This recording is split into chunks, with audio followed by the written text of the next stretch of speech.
আমাদের নামাজ, আমাদের রোজা, আমাদের ইবাদত, এগুলোকে মিজানের পাল্লায় উঠালে কোনো ওজনই হবে না। তবে আমাদের একটা কৌশল জানা আছে, আমরা আল্লাহর রহমতের ভিখারি। আমরা সেদিন আগেই গুনার স্বীকৃতি দিয়ে দেব। আমরা বলবো, আল্লাহ তুমি প্রশ্ন করার আগে তোমার একটা কথা বলি, আমারে কিছু জিজ্ঞেস করো না, আমি সব করেছি। এমন কোন পাপ নাই যে পাপ আমারে দিয়ে হয় নাই। তোমার রহমত দিয়ে তুমি জান্নাতে পাঠাবা, তোমার দয়ায় জান্নাতে যেতে চাই, আমল দিয়ে না। পারবেন বলতে? কিয়ামতের দিন আমরা বলবো, আল্লাহ আমার আমল দিয়ে জান্নাত চাই না, আমি তোমার দয়া দিয়ে জান্নাত চাই। তোমার দয়া ছাড়া আমার কোনো উপায় নাই। কারণ আল্লাহ যদি বিচার করে, বাঁচার কারো উপায় নাই। আল্লাহ যদি বলে ফেলেন তুই এটা করলি কেন, ওখানে গেলি কেন, কোরআনে 1000 বার নিষেধ করলাম তারপরেও এই পাপে জড়ালি কেন, এরকম প্রশ্ন ছুড়ে দিলে আমার উত্তর আছে? বাঁচার কোনো উপায় আছে?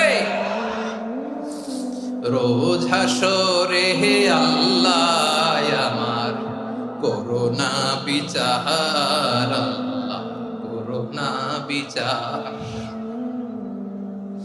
বিচার চাহি না তব দয়া চাহি এ গুনাহগার, করোনা বিচার। আপনার আমল দিয়ে জান্নাতে যাবেন? কি দিয়ে যাবেন? আল্লাহর দয়া দিয়ে। আল্লাহর রহম আর দয়া ছাড়া কেউ জান্নাতের চেহারাও দেখতে পাবে না। আমার প্রিয় ভাইরা, এই দোয়া আল্লাহর কাছে পছন্দনীয় হওয়ার কারণ তিনটা। দোয়ার প্রথম অংশে আছে তাওহীদ, আল্লাহর একত্ববাদের ঘোষণা। এই দোয়ার দ্বিতীয় অংশ আছে তাসবিহ, আল্লাহর প্রশংসা সূচক বাণী। এই দোয়ার 3 নাম্বার অংশ পাপের স্বীকৃতি। তাহলে আমরা সবাই গুনাহগার। আমরা আল্লাহর কাছে পাপের স্বীকৃতি দিয়ে বলবো, ও আল্লাহ ইন্নী কুনতু মিনাজ জালিমিন, আমরা জুলুম করেছি, পাপ করেছি, অন্যায় করেছি, আল্লাহ বুঝতে পারি নাই। শয়তানের ওয়াসওয়াসায় পড়ে, বন্ধুর পাল্লায় পড়ে, নফসের খায়েশ মিটাতে যে আল্লাহ করে ফেলেছি।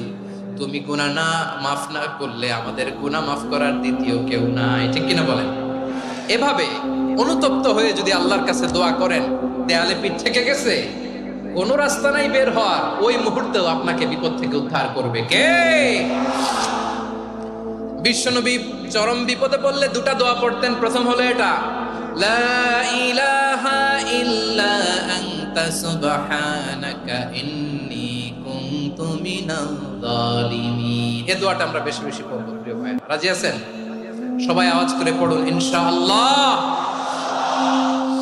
আমার প্রিয় ভাইয়েরা, বিপদে পড়লে বিশ্বনবী আরো একটা দোয়া পড়তেন, লা ইলাহা ইল্লাল্লাহুল আযীমুল হালিম, লা ইলাহা ইল্লাল্লাহু রাব্বুল আরশিল আযীম, লা ইলাহা ইল্লাল্লাহু রাব্বুস সামাওয়াতি ওয়াল আরদি ওয়া রাব্বুল আরশিল কারীম।